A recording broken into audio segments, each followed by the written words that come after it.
नमस्कार साथियों, welcome to MCQ series. MCQ series का आज 90वां लेक्चर है।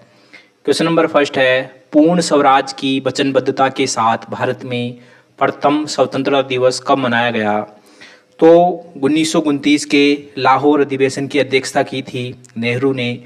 1929 1929 के कांग्रेस के लाहौर अधिवेशन की अध्यक्षता की थी नेहरू ने, और इसी में पूर्ण स्वराज का प्रस्ताव पारित किया गया था। इसमें ये निर्णय लिया गया था कि 26 जनवरी 1930 को प्रथम बार स्वतंत्रता दिवस मनाया जाएगा, यानी कि इस दिन को स्वतंत्रता दिवस के रूप में मनाया जाएगा और फिर आगे आने वाले सालों में ये दिन स्वतंत्रता दिवस के रूप में मनाया जाने लग गया। तो इसमें 26 जनवरी 1930 को जो है स्वतंत्रता दिवस के रूप में जो है मनाया गया था। 15 अगस्त 1947, तो इस दिन हम आज़ाद हुए थे और भारत का भी विभाजन हुआ था। 26 नवंबर 1949, तो इस दिन संविधान को अंगीकृत किया गया था।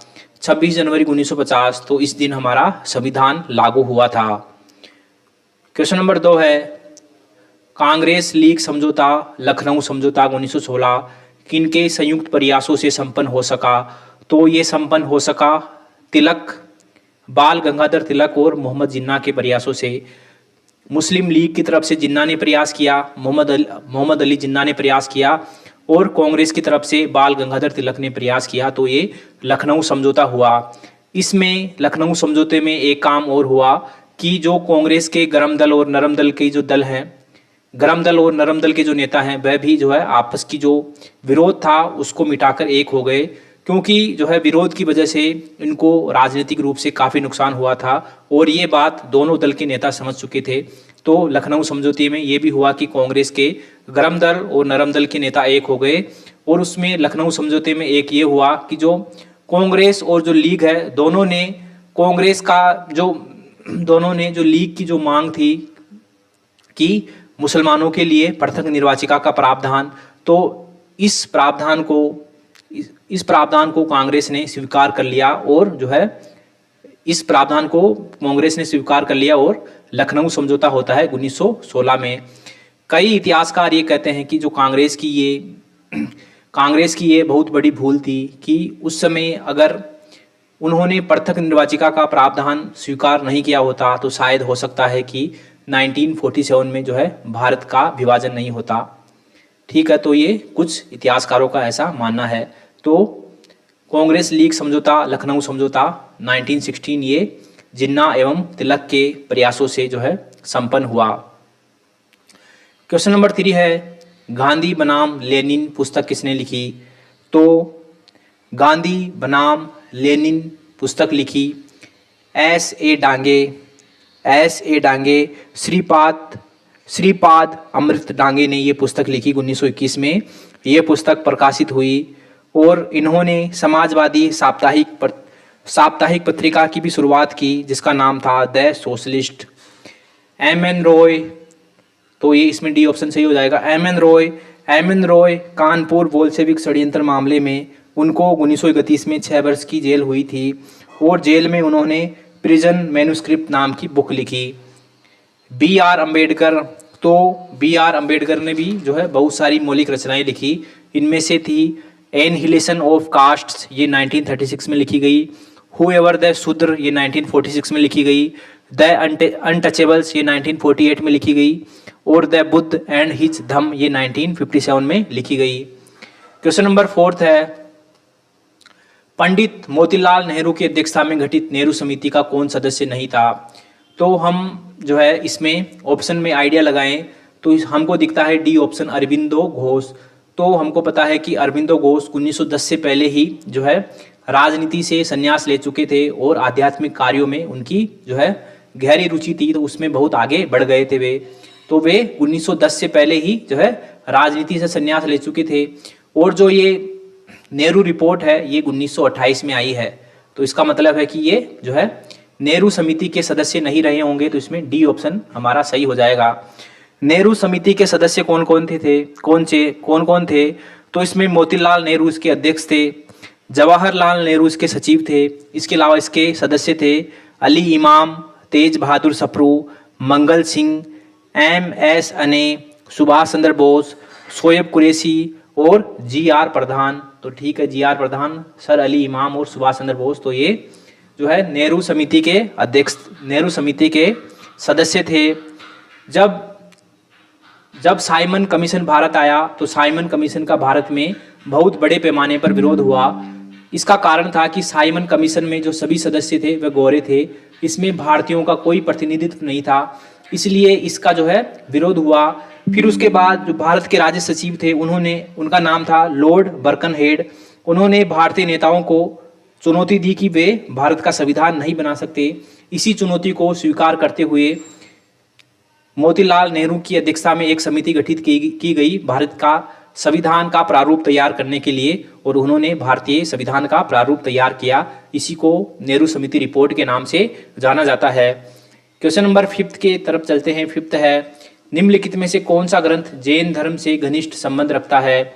तो ये है भगवती सूत्र। भगवती सूत्र जैन धर्म से घनिष्ठ संबंध रखता है। इसमें महावीर के जीवन तथा कृत्यों और अन्य समकालिकों के साथ उनके संबंधों का वर्णन है।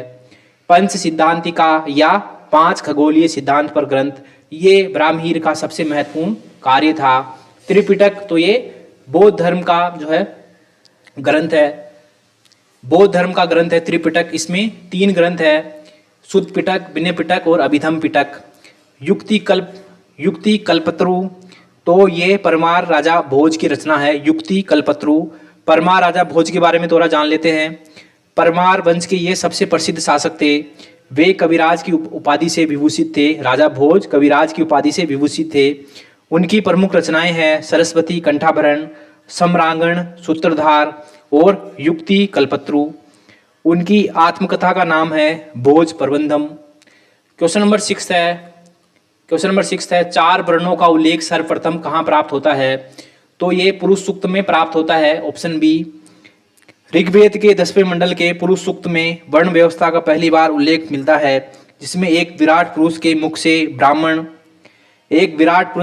ब्राह्मण, उसकी भुजा से क्षत्रिय, उसकी जांघों से वैश्य और उसके पैर से शूद्र की उत्पत्ति बताई गई है।